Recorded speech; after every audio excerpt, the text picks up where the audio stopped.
kuliah dari program studi Ekonomi Syariah Fakultas Ekonomi Bisnis dan Islam dengan NIM 2304010050 dari kelas X3C. Nah, di sini saya akan menjelaskan tentang materi saya yang berjudul Aspek Hukum dan Sosial Ekonomi. Nah, perlu kita ketahui aspek hukum dan sosial ekonomi ini membahas hukum dan sosial ekonomi dalam studi kelayakan bisnis, mencangkup pengertian aspek hukum, jenis-jenis badan hukum usaha, jenis-jenis izin usaha, dokumen yang diteliti, pengertian aspek ekonomi dan sosial dapat yang timbul dan peningkatan pendapatan nasional, dan adapun pengertian aspek hukum. Nah, perlu kita ketahui analisis yuridis pelaksanaan proyek melibatkan pemenuhan prestasi dan kontraprestasi oleh semua pihak. Analisis yuridis juga mencangkup semua aspek proyek, dan pentingnya aspek hukum penting bagi kreditor dan investor untuk memastikan proyek tidak menyimpang dari hukum. Tujuan analisis hukum adalah untuk meyakinkan calon kreditor atau investor bahwa proyek tidak menyimpang dari hukum dan peraturan yang berlaku. Adapun tujuan aspek hukum yaitu terbagi menjadi 3. Yang pertama, keabsahan dokumen, di mana meneliti keabsahan ini kesempurnaan dan keaslian dokumen yang dimiliki. Yang kedua, izin usaha, memastikan semua izin dan persyaratan terpenuhi sebelum usaha dijalankan. Yang ketiga, badan hukum, memiliki badan hukum yang tepat seperti perseroan terbatas atau PT, firma, koperasi atau yayasan. Dan jenis-jenis badan hukum usaha ada 4, yaitu yang pertama, perseorangan, di mana dimiliki oleh suatu orang, mudah didirikan, tidak memerlukan modal besar, tanggung jawab pemilik tidak terbatas.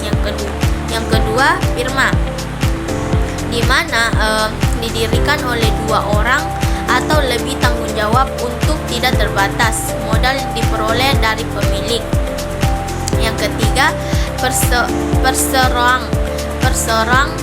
komanditer atau CP, didirikan atas dasar kepercayaan, tanggung jawab sekutu aktif tidak terbatas, tanggung jawab sekutu komanditer terbatas pada modal yang ditanamkan. Yang keempat, perseroan terbatas atau PT, badan hukum yang paling banyak digunakan, memiliki banyak kelebihan, tanggung jawab terbatas pada modal yang disetor.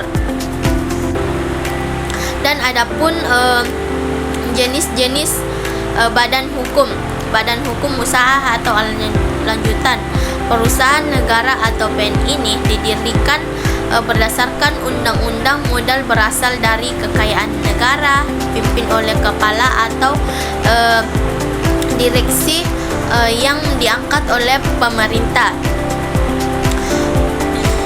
Dan adapun perusahaan daerah didirikan oleh peraturan daerah, modal milik pemerintah daerah, tujuan untuk melaksanakan pembangunan daerah.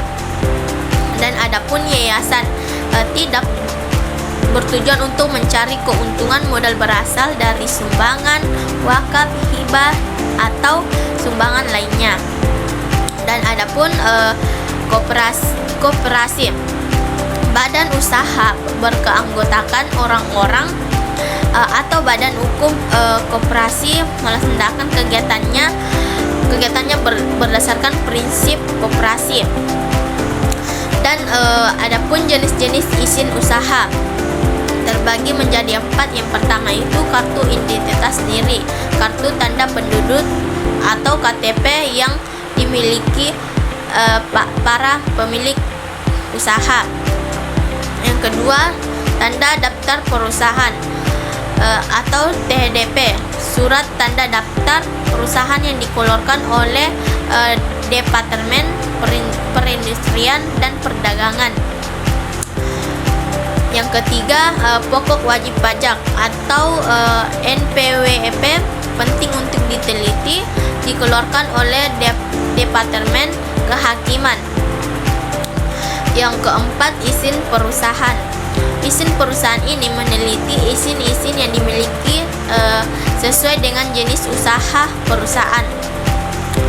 Dan adapun keabsahan dokumen lainnya ada dua, yaitu yang pertama status hukum tanah, meneliti status hukum tanah yang digunakan untuk usaha. Yang kedua, kendaraan bermotor, meneliti keabsahan dokumen kendaraan bermotor yang digunakan untuk usaha. Dan yang selanjutnya, pengertian aspek ekonomi dan sosial. Analisis ekonomi menentukan 3 hal penting, yaitu keuntungan.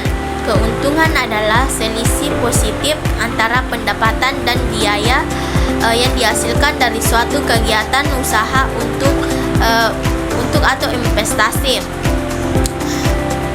Dan selanjutnya biaya. Biaya adalah pengeluaran atau penggunaan sumber daya seperti uang, tenaga, waktu, dan material yang perlu diperlukan untuk mencapai suatu tujuan atau memperoleh suatu barang atau jasa. Dan terakhir, risiko. Risiko adalah kemungkinan terjadinya suatu peristiwa yang dapat menimbulkan dampak negatif, kerugian atau konsekuensi yang tidak dapat diinginkan. Itu saja yang saya jelaskan. Lebihnya mohon dimaafkan. Wabillahi taufiq wal hidayah. Wassalamualaikum warahmatullahi wabarakatuh.